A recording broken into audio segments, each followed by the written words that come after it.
Welcome back, everybody. Welcome back to the Canyon. Welcome back to the previously threatened installment, episode 2 of It Came From the Workbench, Vol.18. We're building Wiley the Coyote. He got named because he was already named. Like, if you've got a coyote, it's almost too easy to name it Wiley. Let's put this off to the side. Where did we get before? Rear axle. Front axle, I did sort out the horn and linkage here. We're just, like I say, we're going to go as much stock as we can in the starting. Like, I will want to replace this plastic thing. I don't like that.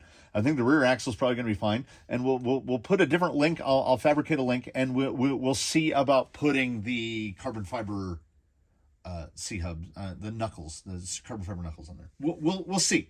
We'll see. I don't know where we're going to end up, but we'll see. I did bag F because assembling a link is assembling a link. So here's what we'll talk about.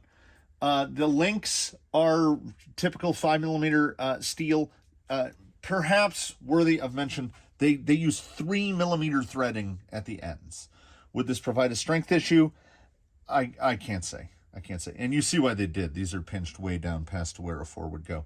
They've got the flat on there, which I don't care for the flat. You could just grab links with a shock wrench, but the flat is there and it's not a deal breaker. The balls are 7.85 millimeters tall, which is very tall. We're used to 7 and 7.5. So they're kind of bespoke to it. And the upper links, the chassis end of the upper links have those balls that are actually threaded on the inside, which is kind of nice. You don't need a lock nut. It's kind of nice, and it's also not kind of nice because you still have to grab this with something to tighten the screw into it. So you still need to use pliers or something. What is perhaps most worthy of note is you see there are 4 different link lengths. You've got 2, 2, 2, and 2. But this long set here, those are the front links. And these little nubby ones are the back links. So when they shortened the wheelbase to make this thing down to 285 or whatever it's at.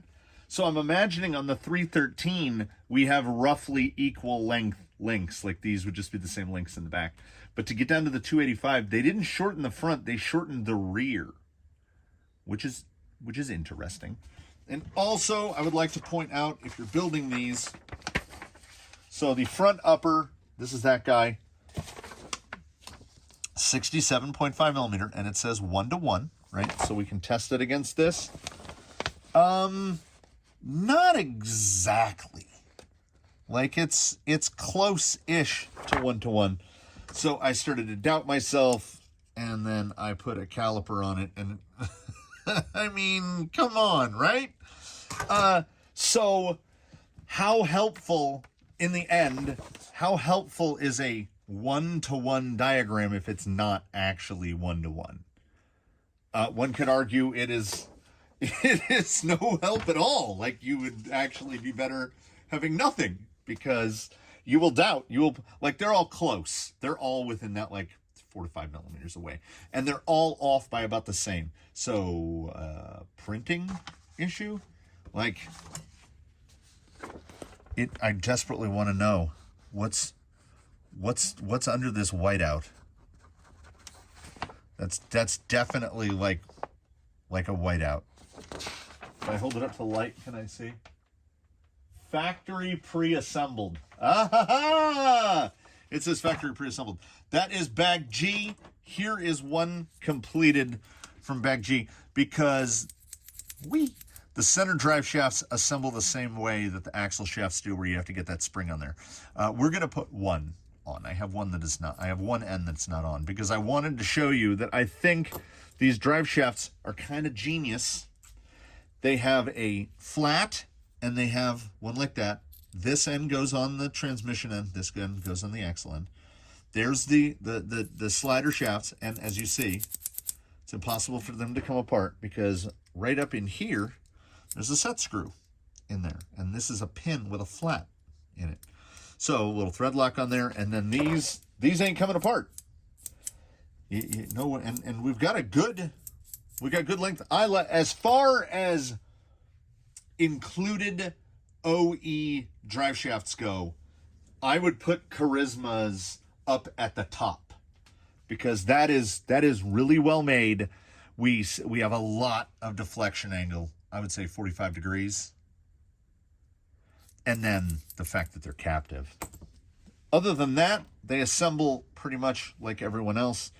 You've got this guy, you've got the barrel that goes in there. And what is most important to point out is that you've got the little coiled spring retainer. You got to put that on first. You got to put it over like that. Because otherwise, when you go to here and put the pin in it, if that is not there, you can't get it over this end. That's impossible.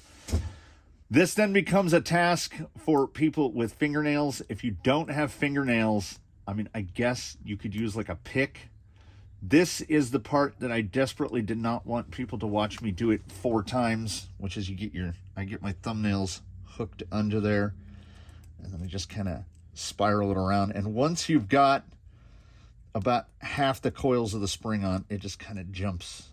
It kind of jumps over, and then like I didn't even notice it go on. And then you got 2 drive shafts, and they do correctly have you assemble it so that they're dirt proof. They want the small part on the axle and the big part up there. They're really nice. I mean, they're really nice. They're really smooth.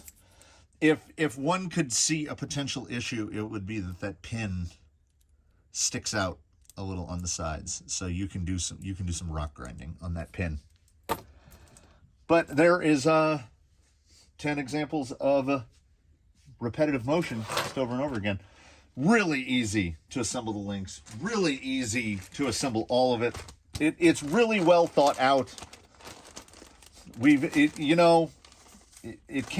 can't all be perfect, but they do a lot of stuff. There's a lot of stuff on this done really well.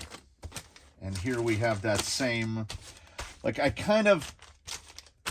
prefer this certainly over the usual method of let's throw all the fasteners in a bag. Let's throw all the bearings in a bag. Let's throw the little seam heat sealer. It has what essentially amounts to a proper slipper clutch, which is nice.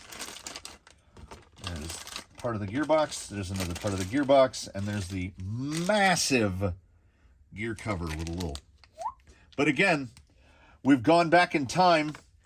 Back in the day, things like Associateds and Losi's, that's just what you had. You had a hole on the end with like a little rubber plug.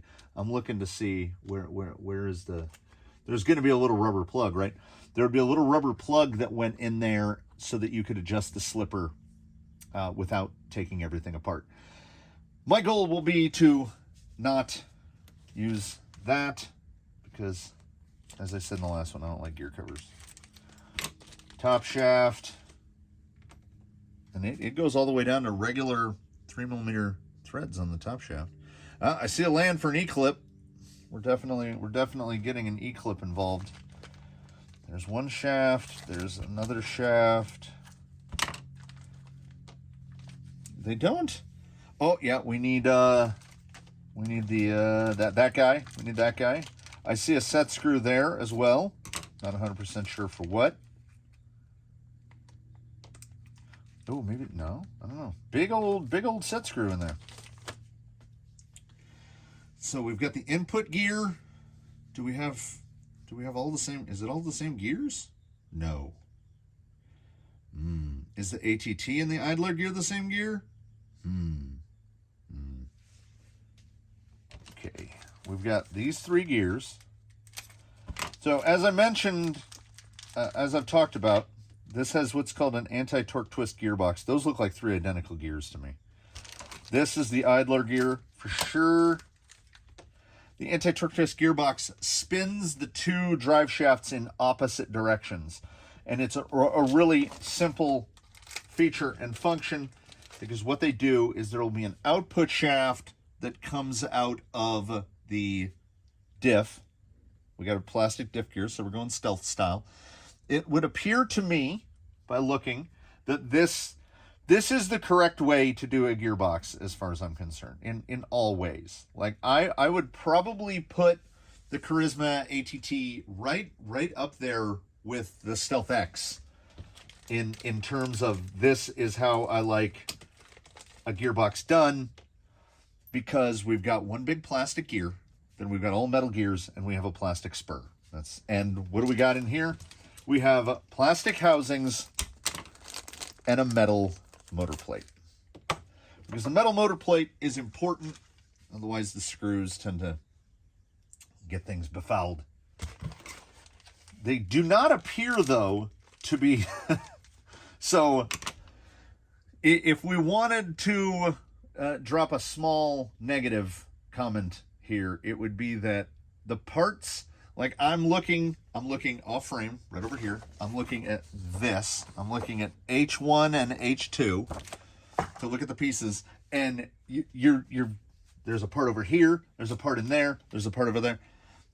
Like in the dream world, like if Vanquish did their stuff this way, all the parts to assemble the diff would be in this, and then you just, and all the parts to assemble the shafts would be in here.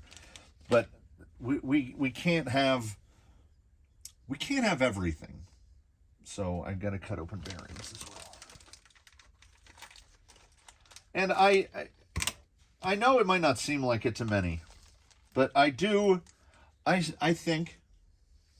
Therefore, here I am. I spent some time thinking in between making episodes. I think about upcoming episodes, and I try to put thoughts towards things like, well, what is the goal? What are we going to try to cover in this one?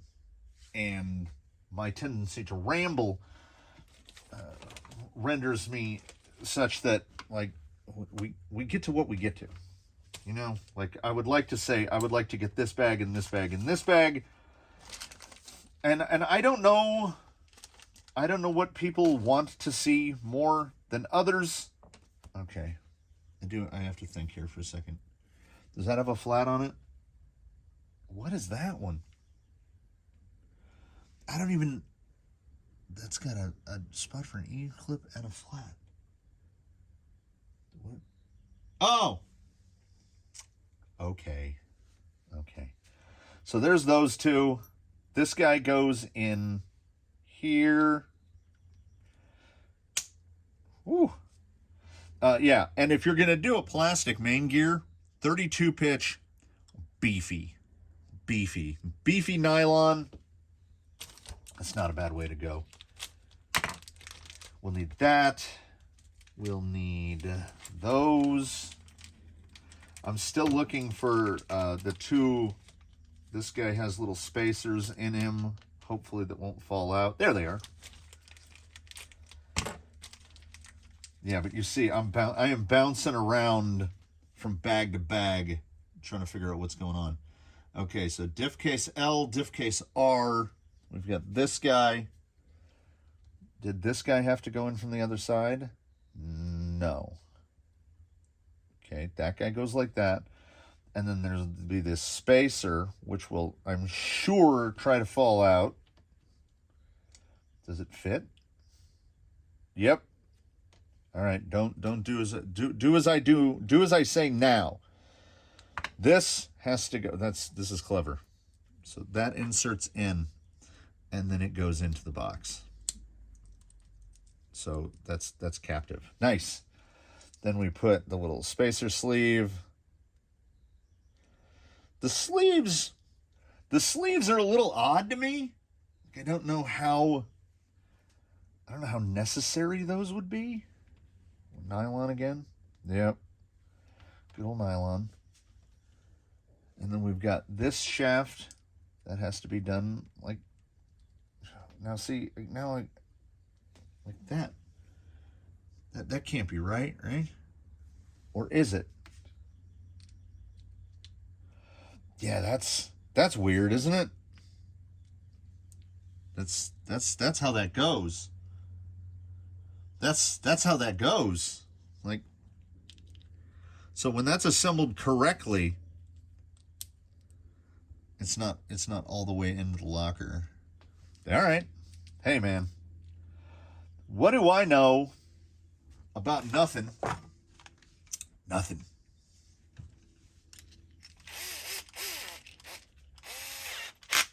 Let's get a couple screws in here. Yeah, they don't mess around. M2.5 by 10. So yeah, Stealth X, very similar in using a phenomenally long screw. This is one of those moments where if you're a power driver guy like myself, you have every opportunity to tear up your fingertips, because we get to hold on to a 32 pitch gear and then crank some torque into it. Then I will put the other spacer on. I will search for my smooth jaw pliers because we need to put one of the E-clips on. There you go. Got a little wiggle jiggle. As I've said in the past, though, wiggle jiggle on the main gear is not. That's not a problem. Pins. They are fat, but they are short. Yeah, those are chunky pins. 2 mil? 2x7. That is short and fat. So pin goes here. Now it does say put the bearing on first. So I'm going to listen to that. Oh no. My scissors, despite having never been stuck to a magnet, they have a little spot. Oh, I need to rebuild that. I don't know if we'll Fab Lab that in the future because it's just kind of a weird thing. But, you know, woodworkers, we only build what we can't buy. And I'm using this. It's designed to mount on a pegboard, and it's holding my collection of RC tools. But it's really more of a mess than anything else because I have far too many little tools than there are holes in it. And the thing is also designed to be mounted to like studs. So it has 16-inch, I think it's 24-inch spacing for studs. And I use one of the stud mounts to put one of the drills. It's like a drill holster. The drill goes down into where a stud should go. I need to find pliers. I found them. This is how we keep the pin from dropping out. And that's basically, this is the fundamental difference between an ATT and a regular gearbox. We've got one extra gear. Well, we've got two extra gears. One on the diff that will output to another gear that will be right there. And then the actual output shaft comes out there. So that shaft is rotating in the opposite direction. Now I need to find and assemble. Okay, got bearings that go into this guy. I'm still curious as to what that big set screw is for. And this guy goes in here. Okay, we've assembled the idler shaft. And then we've got... Oh, okay. So the one with the two holes in it is the actual ATT output. One has a bigger hole and one has a smaller hole. And there is the smaller hole. Outputs to this guy. So many props to using the same size. That can't be right. That can't be right at all. For using the same size gear. The idler gear, the three of the same gear. Actually, it was right. Oh! It was right. It was right and it is right.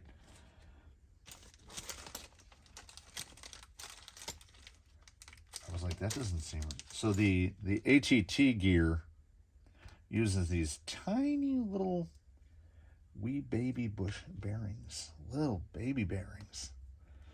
Do I feel confident about that? The fact that it's using, what are they, 5 by 8 by 2.5. Honestly, I feel okay about it because we've got another ATT gearbox in the fleet, and we've never had a single problem with it. Same thing. I mean, these pins can be short. Do I wish that they weren't 2x7s? I mean, I'd like a 2x9, 2x10, something like that. But again, we've got a nicely made gear. The gears are retained. The important gears are retained with E-clips, so we don't have to worry about them falling off. We assemble our own top shaft like so. The remaining bearings, bearing goes there, bearing goes there. We have one more bearing. I don't know where that bearing goes. We have one more bearing. Oh, probably inside the slipper. Yes.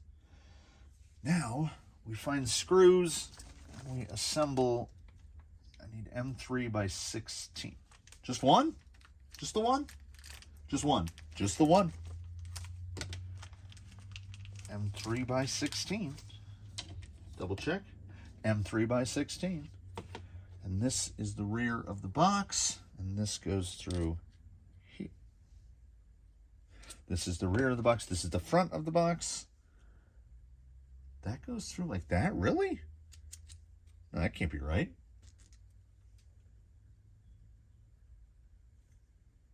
Oh. I mean, I don't want to sound like I'm blundering, but okay.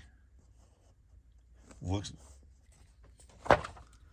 So we get some parallax issue. So that goes in there. I don't know. We arrived. We got there. Yeah, just through like that.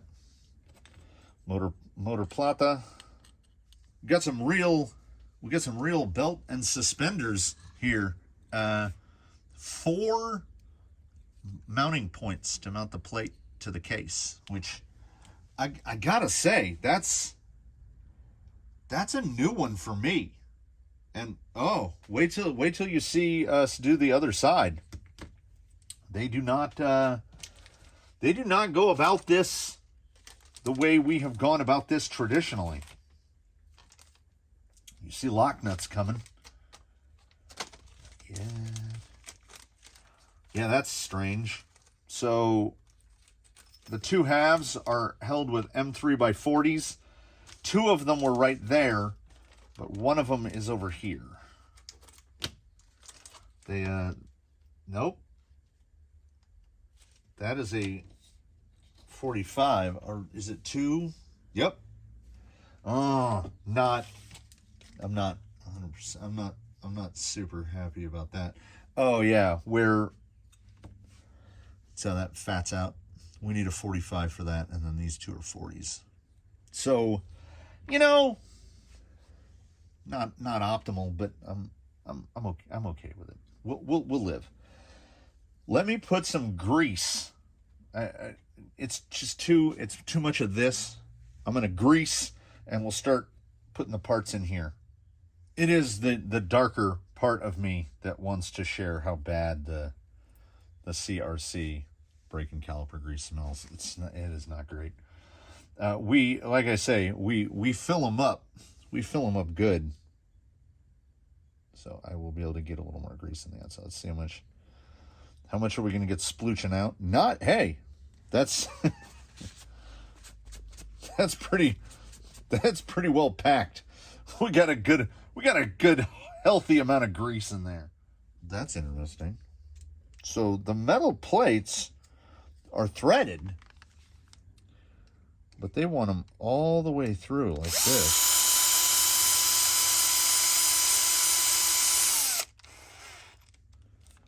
Which, I mean, will actually make it. So, yeah. I mean, when I said belt and suspenders, man. So this is threaded through the metal. So you could very easily, much how we had the one from the inside of the box thread through to there, we could have these just come from the back and thread through to the front. But instead, what they've done is have the screws be about 5 millimeters too long. Oh, when I tighten that, we'll see how much more sploots out when we get the nut that hold this thing together. So this thing is really, we're doubled up all the way around. I don't want to go too tight and crush the plastic. A little bit. I saw a little squidge. Also, with the way the end bell is that holds the back bearing, you can't, I think they want you to probably use a box wrench for this. You can't really get that tight down. I'll be able to show you here on this next one. So you can't really get the tip of the driver in that close. But kind of like a torque limiter. Yeah, we got a bit of squeeze out, but it is a well-built thing. Oh yeah, it's crazy. Now for this side, we're just gonna shove a big glop. That's a adequate size glop. And then we'll push this guy in there. And I haven't even freed this guy from the plastic. Oh man, there's another one. He's in there with the pinion. I will also, now where does that go? I did both of those. Where's this guy go? Maybe we haven't gotten there yet. There is another screw. Yeah, I have very hazy recollection of doing this the time before.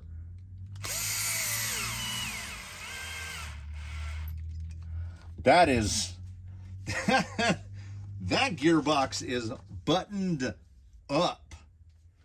2.5 by 10s again. There's a little ATT cover. There they are again. But the other ones were button head, and these are socket cap. And then we've got pretty much an ATT gearbox. We just have to go through all the steps of assembling the slipper clutch, which we are then going to crank down to 95% tight anyway. Did I miss a bearing? I took some momentary confusions as to the ATT portion of this. So on the shaft that comes out of the diff, it's a 5 by 10 on the input and the little skinny one, the 2.5 by 8 on the output. And then this guy's the opposite of that. The skinny one on the inside and the big one on the outside. So I was trying to get the bearings reversed, and it didn't like it. So it wasn't letting me do it. So I had to take, I had that cover about halfway on and I had to take it off. So the last spacer goes down there. They love those little steel spacers. And then for some reason, we have 3 identical slipper plates. I don't know the manual. I've leafed through it, and it only shows 2. That is some tolerance on there. Look at that. We're getting close there. The pads are fiber, and they are not retained in any way. There's just like a little 4-point guy on the circle that kind of holds them into place. So you kind of got a magician on there. Once it's on, and I just assembled it with the 83 facing in, I noticed not that it matters. I'm not a huge fan of weird tooth counts. I know it's like a junior OCD thing, but I prefer spur pinion counts that are evenly divisible if possible. That's why I'm not a big fan of 87s. I would prefer an 84, all things being equal. 3-tooth on the spur is the same as changing 1 tooth in the pinion. So if you've got 1887, 1784 is basically the same thing. We'll go right there. Yeah, there's a, oh, we're wobbly goblin. There we go. It hadn't, yeah, we're definitely going to have to go tighter on that slipper. It had not seated the discs. Yeah, that looks pretty good. That looks pretty good. There we are. We get now to the point where the gearbox, here's where the little bit of wackiness of the Carisma gearbox comes in, which is, you'll notice it only has 2 mounting holes on the bottom, because on the top of it, we now use a bunch of these 2x8s, and this guy that looks like a motor guard, he's part of the gearbox. Because, as you'll see coming up, when we mount this thing to the chassis, 2x8s again, 2x8s again, 3x8s again. This guy is the other 2 mounting bolts. Now, it's unique,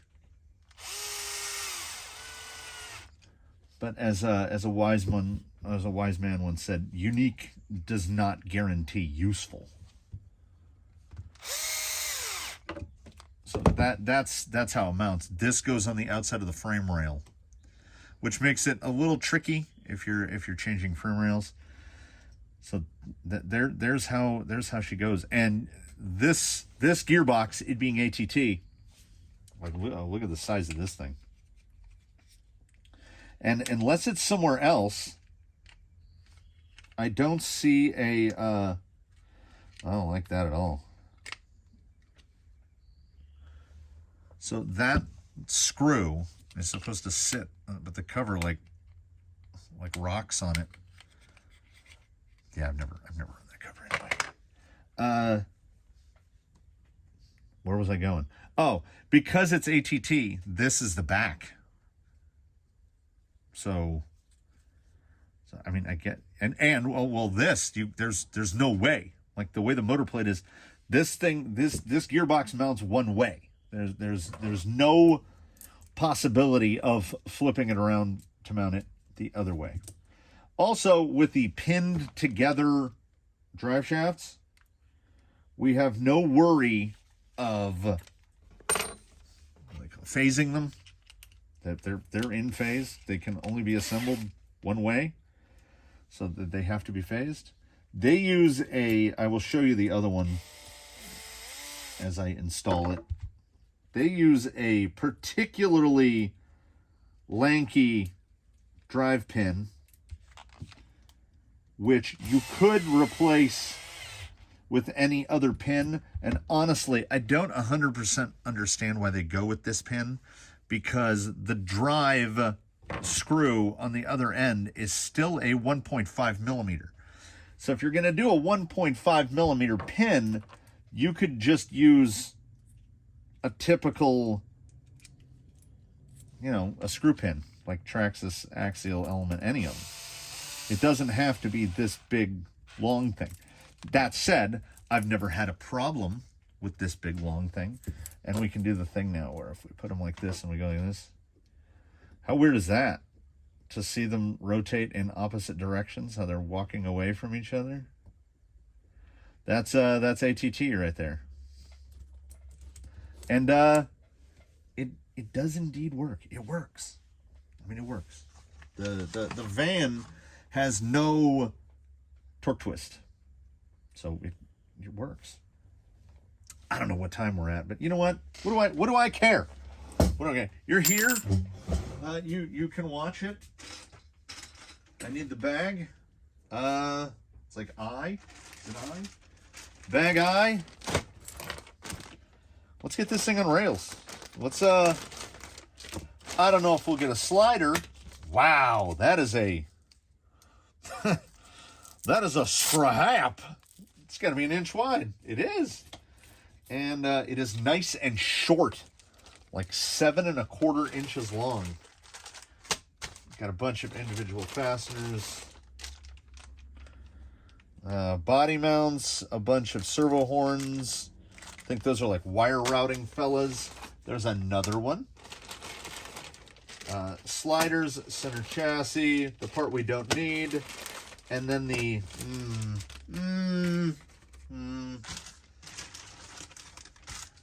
mentioned this in the junk build that I'm not a huge fan of. I'm going to cut them open now, even though we're out of order. I'm not a huge fan of these shock towers. Like, it's just trypophobia stuff. And are R, LR, FL, FR. They're fully handed. In the dream world, you do like Vanquish, where it's just you've got a shock tower, and you can go blip blip blip blip blip. You just put it on there. You can flip them to reverse the body mount positions. This guy shouldn't. We're not looking at too much of a problem here. I don't even need to take that out of the plastic. We shouldn't have too much of a problem here as we're running the Coyote. We're running the body. Now, I purchased, to qualify for a coupon, I purchased an extra piece, which is the 4-link skid plate, but it occurs to me now, I had no recollection that the skid plate is already 4-link. And, I mean, here we go. We're going back to a little bit of a throwback oldie design here. As you see, we use full head screws. Looks like we use flat heads. But, I mean, it's not exactly a flat-bottom skid. That guy's hanging down in good ways. Not... Sometimes, when people talk about dated design, they're well and truly talking about stuff like that. We've gotten to the era now where we can have completely flat skids. 3x12s. I'm using my ichrometer to find the 3x12s. Because the way the body mounts go on is these little guys. I don't know if this is better or worse. This is how the body mount, how the sliders mount. I don't know. I do like that it's just one piece, 4 times, much like how the axles were. I like that the sliders are perfectly symmetrical. I like that they're kicked up. There's a lot to like. For every little thing that you're like, well, I don't know, they surprise you. They hit you with something that you're like, oh, I do like that. Now, again, this is one of those things where you've got to, you look at it for a minute because you're like, okay, front two. It's not all, it's not all golden. Some of this deeply confuses me. Okay, because I have to put this through here. Oh, no. Slow your roll there. You got to go through this, and then this, and then this. So this is the type of thing where if we're servicing, this is annoying.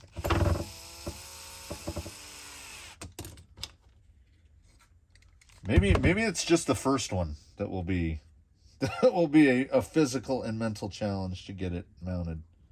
And this to me is still just wild. Nope. Doesn't go through there. Your brain wants to put it through there, but it doesn't go through there. I don't know why they give you that big hole. It goes through there.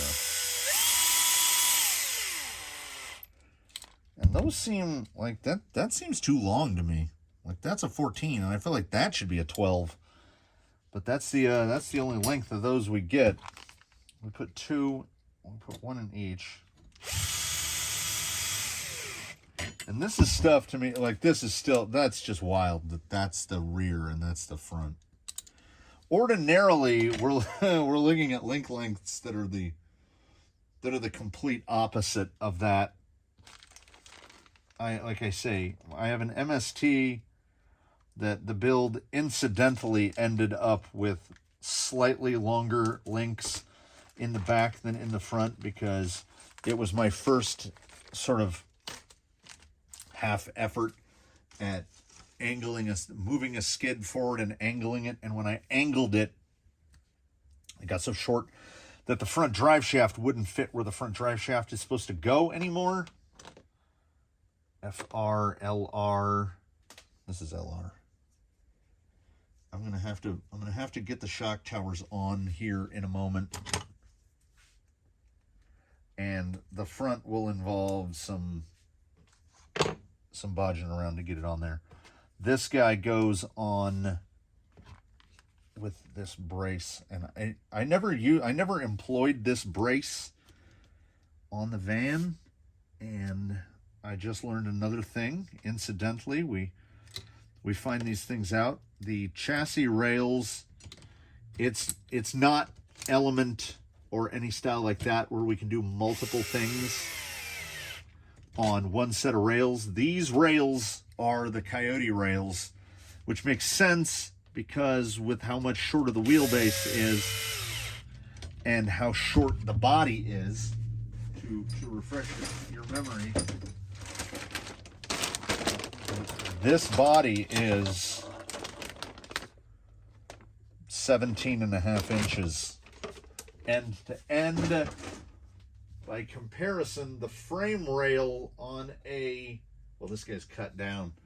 So this guy's it's really small.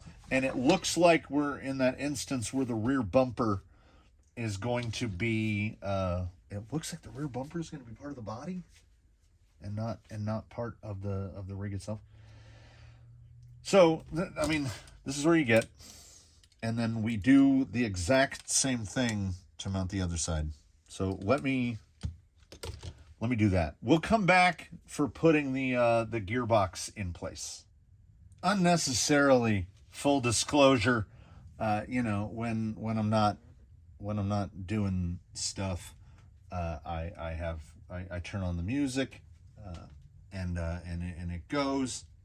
So instead of just working here in silence, it's something like this. And the Nero starts playing, and then I just start going. So I was just, I forget, oh, hey, you're filming this. I just start going. So what I did do is I test fit the Fusion, and much to my unsurprise, this thing was clearly designed in the era of the 540, because, and I did look. So the part that in my brain faced backwards is actually the part that faces forward. So the ATT guy faces forward, the spur gear faces to the back. I cut all of the hardware bags open, the relevant hardware bags open. Come on.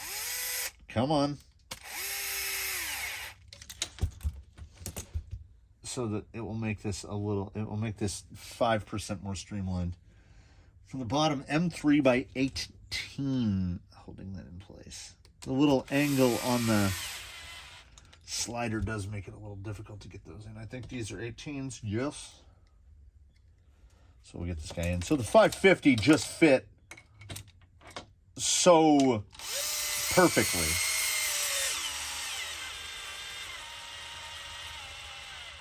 Good grief. Again, Carisma, a belt, suspenders, and then a pair of suspenders attached to the belt.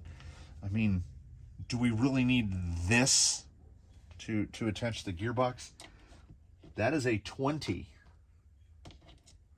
That is a 20. Okay, 2 of these are 18s and the rest are 20s.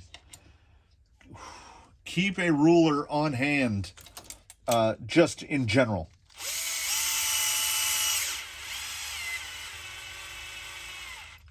I could feel that pull down.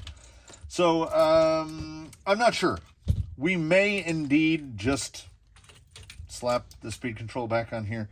They're not that heavy. More than likely, we will be doing battery on servo on axle Bosoa. That's how a number of battery on servo on axle is kind of optimized as far as I'm concerned, because the battery tends to be one of the most heavy individual components. And if we can unspring that, I'm 100% for that. So the rear axle, we're hanging the rear axle. I'm going to do it upside down. They have it the other way. I'm gonna do it upside down because I think this will be easier-ish. This will be easier-ish. As not through, yeah. Listen to those squirrels going outside. The neighbor told me that they saw 2 baby squirrels frolicking, like legitimately frolicking, like rolling around and playing on the ground. And on the one hand, you go, look at their little cutenesses. And then on the other hand, you're like, those little demon babies. Because as they get older, they certainly don't get any smarter. They've eaten so many plastic plants. When they got done with the fake plastic boxwoods, they ate the plastic ivy as well. This is why I go power. This is not going.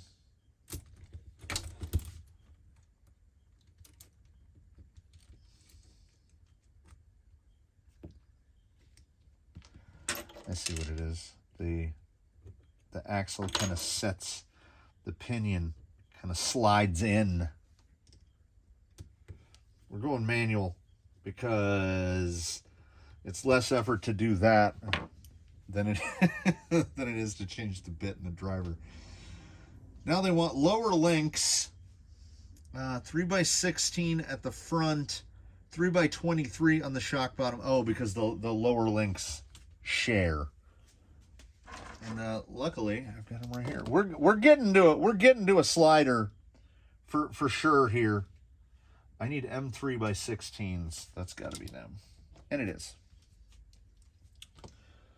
So we'll do 16.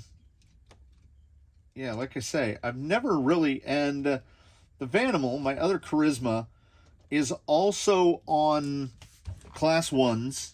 He's on Class 1 landmines. And I've never really had any kind of an issue with clearance. So I guess I shouldn't worry about it. But the bottom of that skid, if there's anything that's dated about this vehicle, it's the orientation of that skid.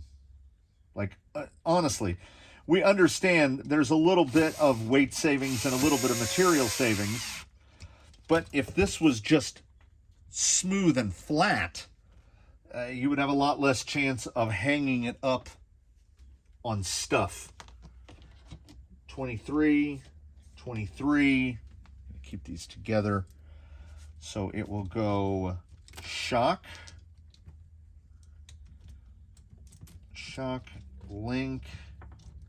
I'm not a huge fan of these side-by-sides where they're actually, it's inside the double shear. Once I ham fist this together.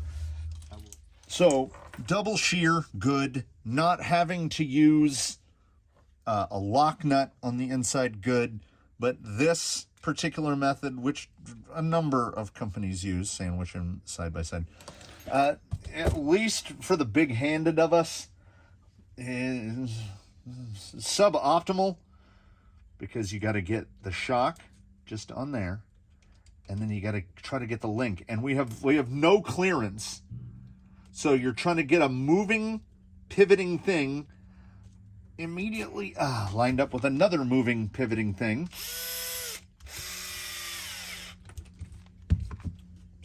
Somehow I got there. 3x20s for the top. Again, not a deal breaker, but also we've got 3x23s down at the bottom, and we've got 3x20s up at the top. Do these need a? Yep. I don't like this.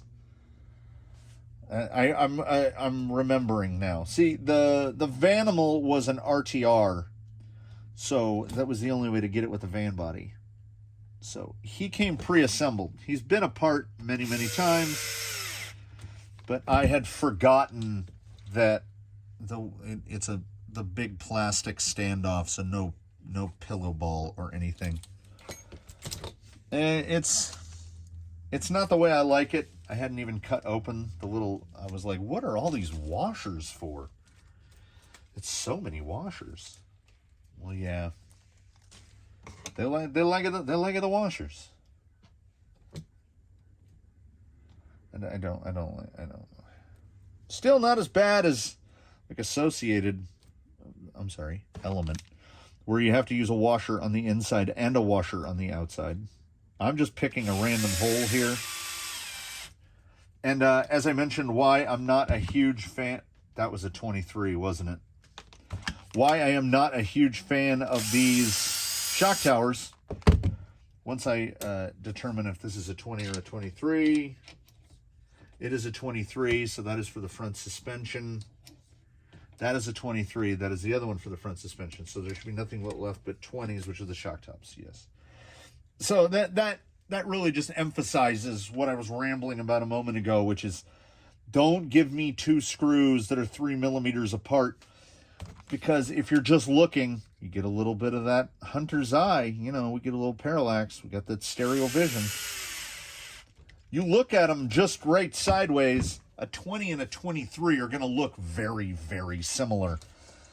And you've got every chance in the world of putting the wrong one in the wrong place. I should know, I just did it. Now let's throw this on here. Now we are getting into a situation of the number of screws is sufficiently reduced that we should only have like 2 of each length remaining. Come on, double shear. And then we'll throw on the lowers. And actually, it's not gonna, I'm wrong. I'm often wrong. And I admit it almost as often as I'm wrong. It will not be a slider. We're going to have a full-on roller, because one of the intervening episodes for something else was wheel and tire testing. So as I was already popping and bead locking, I put his wheels and tires together. I can offer some notes. Once we pull those out, I will offer some notes on how I felt about the assembly of the aforementioned, what are they, at all-terrain tires, something weird like that. Come on.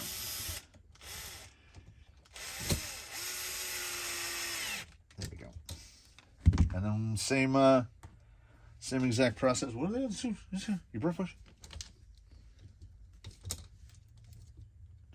Just the ramble. And just think, inside my head, we've got my brain making sounds that my ears aren't actually hearing. So we have the constant ring of our good friend tinnitus, which I think in olden times probably made people go mad. I mean, I hear it all the time, and I've kind of gotten used to it a little. I don't think you ever really get used to it. I know for certain. I repeat myself a lot. I know, and I only occasionally remember if I've said something before. I do definitely remember mentioning before that trying to explain to someone that does not have tinnitus what tinnitus is like it's almost impossible. the variance in frequency, the change in intensity, sometimes it gets overactivated. Sometimes it gets overactivated when it's very quiet. Like how if you get in a room that's super, super silent, you ever been in a fully insulated basement? So there's like no noise. So your ears will start to hear stuff that's not there. People that go into those big anechoic chambers apparently have this happen to them because your ears go, nope, nope, I don't like this at all. I don't like this at all. And people can hear their own blood pressure and stuff. So sometimes our good friend, our good evil friend tinnitus, sometimes tinnitus is that way in that if it's too quiet, all you hear is ringing.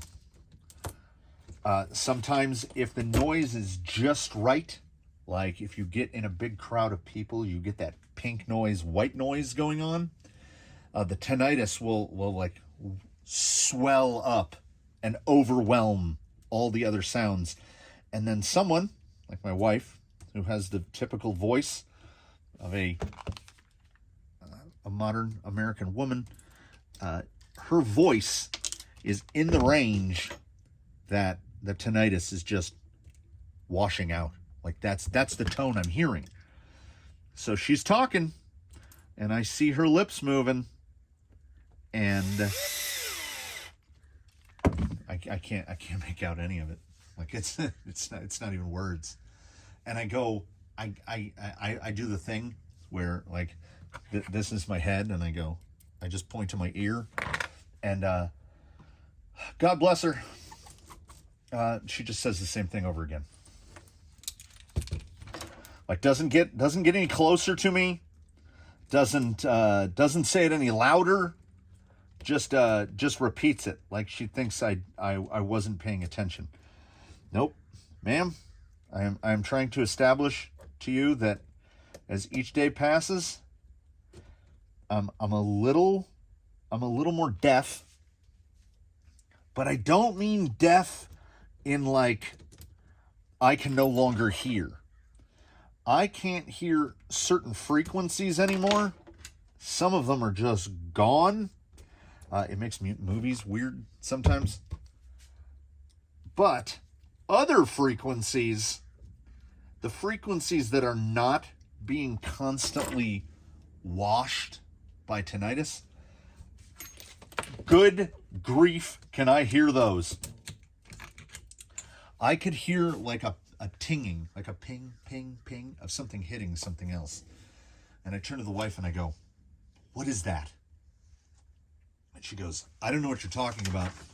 I don't hear anything. And like I had, like there was a hose that was on like part of the way, and something was tinging against something else. And I could hear it, like I could hear it clearly. And it was so far away. So thankfully I'm not, well, these are really, we're going to see how these springs do. They feel really soft, but this thing, holy moly. We're most of the way there. What are we missing? A receiver and a battery. We are missing a receiver and a battery. So I've mentioned this in comments, and I would like to emphasize it again now. I focus on slider weight as much as I focus on RTR weight, because wheels and tires are a completely different thing. I treat them as individually. 2.71 pounds.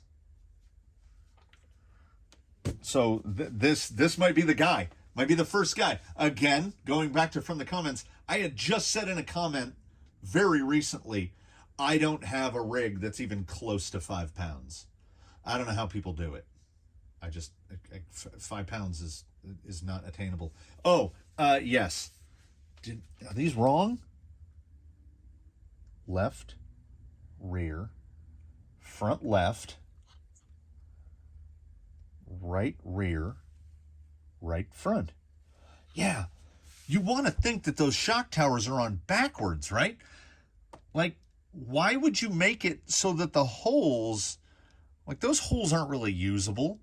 as it is now, the shock is ever so slightly, like, is it straight? Is it straight or is it leaning backwards a tiny bit?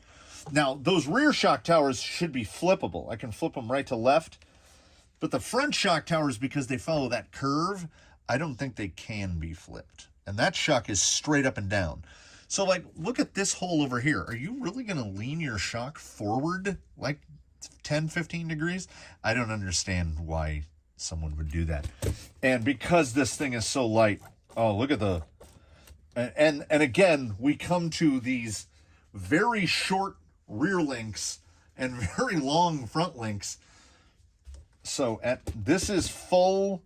It can get to almost full stand. We'll use Susan to get to the full droop. We'll come over here. We are at 277 millimeters on the wheelbase, which is 10 7/8. 277.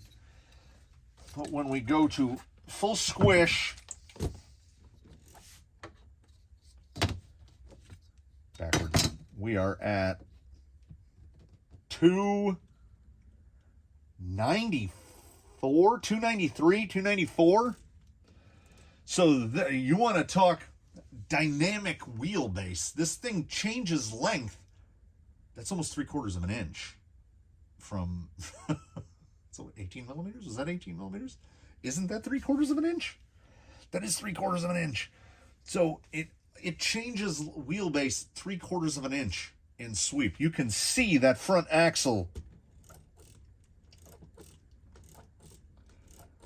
Oh my goodness, it inchworms. So it's the rear. Okay, the rear's not quite in frame. We'll start again here. Okay, so we'll put it right at the 1 inch, right? And then I go like this. I'm just pushing up and letting off. It just walks. So how will that affect handling? I don't know. It's longitudinal bump steer. We have variable wheelbase, and with the springs being oversprung for how light this thing is going to be, which is that's a super common occurrence, and is, I believe, why I'm not running the stock shocks on the Vanimal, because I just couldn't get them sprung light enough. As I said, those are like 19 millimeter springs on there. I don't have anything else in that size, particularly that's softer. So here they are, the at all-terrain tires.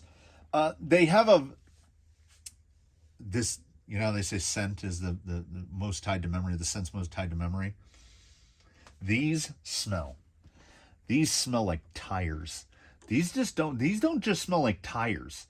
These smell like my childhood going to the tire center so my grandfather could get new tires on the AMC. That's what these smell like. They smell like tires. And I know on one hand, that seems like an insane thing to say. But let's grab onto it a little bit more. Most RC car tires do not smell like tires. These used hunks don't smell like anything. Some tires, when they're new, they smell like Chinese chemicals. They smell like any number of terrible things. These tires smell like tires, and these tires smell like the tire centers of my childhood. They were extraordinarily easy to mount because the feel of the rubber is very, very similar to an RTR Canyon trail. Now, what I am hopeful of is that we are indeed oversprung. I am 99% sure of it. This thing is going to be way up off the ground. But the foams are soft, super soft. And I feel like things like Coyote kits sit around in the warehouse for some extended periods of time because the foams are yellow. Like, they started off as mottled yellow. They started off as white. They didn't end up as white because they're like soaking up They're basically soaking up mold release from the rubber, something from the rubber. I mean, it feels smooth. That body is uncut, undrilled. Yeah, fully uncut, undrilled. So that, oh man, like, okay, wait, hold on. We're wrapping it up. Don't worry. I want people to look at that servo. Flat. Look at that pinion angle coming out of the pumpkin. Nearly perfect. Like, nearly perfect. Because of that angle coming out of the axle. That is so good. Yes, we have variable wheelbase, and that variable wheelbase is brought to us not by the front links, but by the rear links, because this is effectively a rig built backwards. Like, look at how close the slider is here compared to the slider up here. Well, let's do it this way. 2 centimeters? 4? So they just took, they took a 313 and they shrunk it to get us down to, well, okay. So let's say ride height, we would want to be probably right about there. About halfway through, 286, 287. And at full, we can get out to, 290 and change, 292. That's a big swing of wheelbase. Oh, what do we got? A lot. Far more than I anticipated. Yeah. Also, there's no screws back here because we are definitely going to need to put some bracing in. And I will have to fabricate something to hold the battery, usually one of my little bendy straps to hold the battery. And hopefully those little short battery straps will be long enough to strap it to the strap. And then in the next installment of this, just like that, Bish Bosh Bob's your uncle, we'll get the Ghost Ride in, and hopefully before we get, actually, maybe it won't be a Ghost Ride. Maybe it will just be first wheel, because in the previous one, I asked for help on what color to paint it, and I'm hoping for a single color suggestion because, you know, test rig. We could just go I'm leaning towards charcoal. I hope I've gotten other suggestions because baseline is just like charcoal. So the charcoal test rigs, we'll see. I'm feeling positive. I see no issues. I don't know if variable wheelbase is actually a problem. We'll find out together. Let's take a gander at the relative thickness of the body. It feels